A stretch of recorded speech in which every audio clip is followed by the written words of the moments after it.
आगे झारखंड से दारू पी के आबो हलियो बिहार गे छौरी। झारखंड से दारू पी के आबो हलियो बिहार गे छौरी।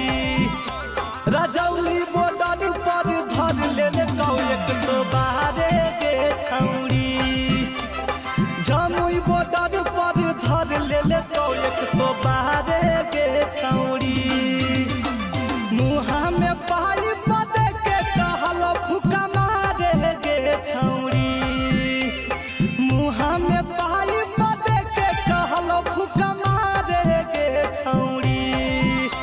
रजौली बॉर्डर पर धर ले कौ 112 गे छौरी।